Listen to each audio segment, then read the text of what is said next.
Okay, here's the last and final installation of our geometry review. This is part 4. So angle J and angle M are base angles of an isosceles trapezoid.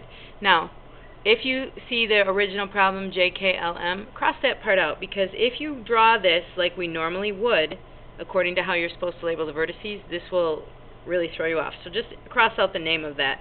And we're just going to go with the fact that these are base angles of an isosceles trapezoid. So let's say this is J, K, L, M.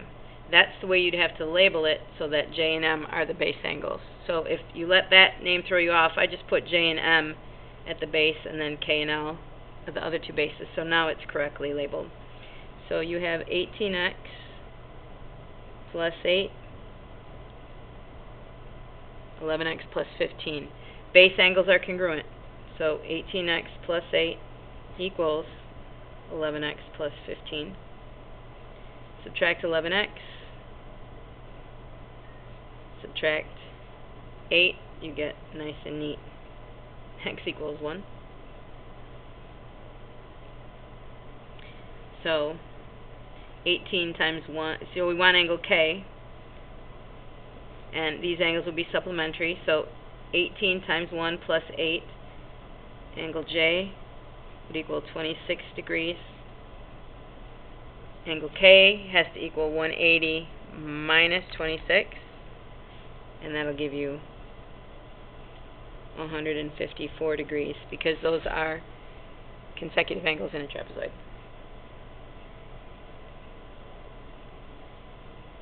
Alright.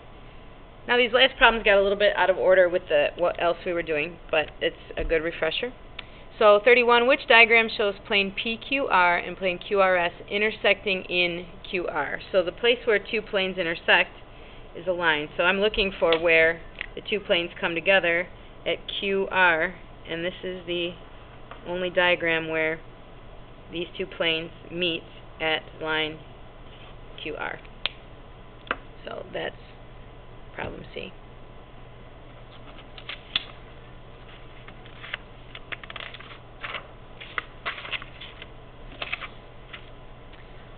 Okay, for 32, we want to classify the figure in as many ways as possible. These corners got a little bit goofy.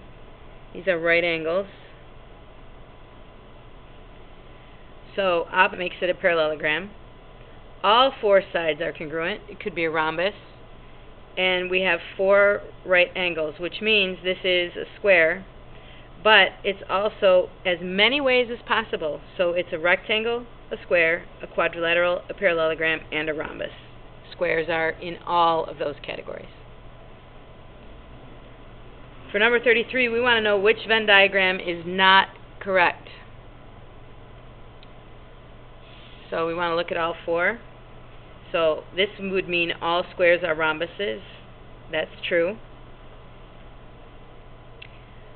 This one is all rectangles are squares. That's not true. All squares are rectangles, so this should be drawn elsewhere. For C, kites are indeed quadrilaterals. And for D, all rhombuses are parallelograms. So we are correct. You always make sure you check all the answers if you have time. So B is the incorrect Venn diagram.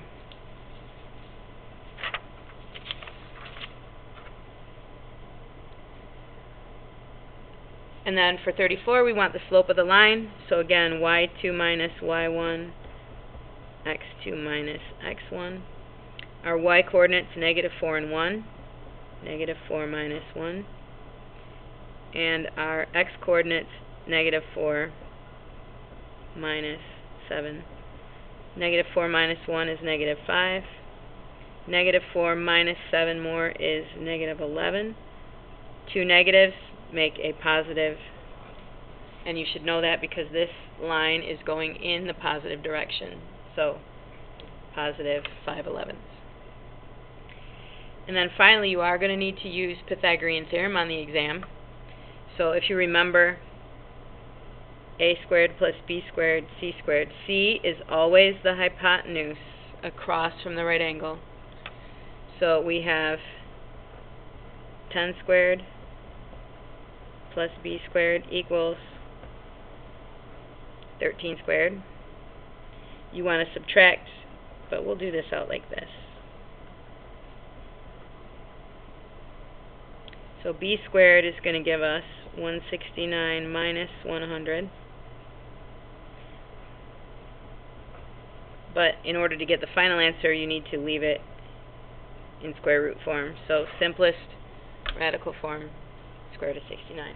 So that is only a small review of what you're going to need to know on your final exam. We'll be doing other reviews in class. So continue to study, and good luck.